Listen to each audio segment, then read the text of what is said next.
There's a guy by the name of J.R.R. Tolkien. You may have heard of him, the guy who wrote Lord of the Rings. And he's written a poem.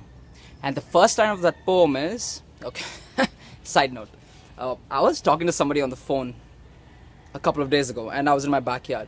And she stopped me dead in the middle of my sentence. And she was like, why the heck do I hear hens in the background? You know, cocks in the background. I was like, yeah, my neighbor have cocks. What can I say?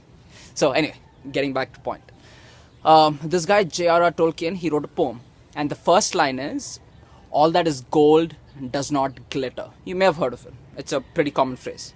All that is gold does not glitter. Which means not every shiny object that you see is valuable, and not every piece of knowledge and wisdom that you hear is accurate and true. Let me give you a perfect example of this. This is from Julius Caesar, written by Shakespeare. And the funny thing is, I studied it in high school, but I don't ever remember this passage. I remembered, or maybe I did, I'm not sure. But I got introduced to it later. Later, maybe a year or two ago, something. So I think it was Brutus that said this.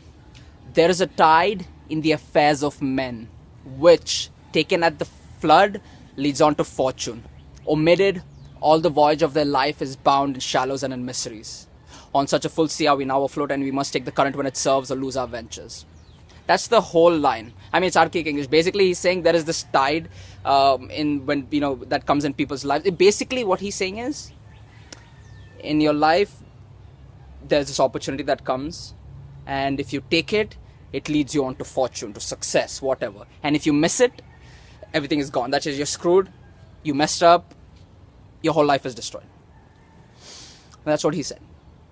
I don't agree with that, because I think you create your own opportunity in your life, and you can achieve anything you want. You don't need some tide that only God determines, or if you don't believe in God, some higher being or whatever, chance. It's not like, oh, this is just one opportunity. If you miss it, that's it. You're screwed for the rest of your life. I don't believe that. The line from Julius Caesar was very well written. It doesn't mean it's right. All that is gold does not glitter. Let me know what you think. I'll see you on the next video.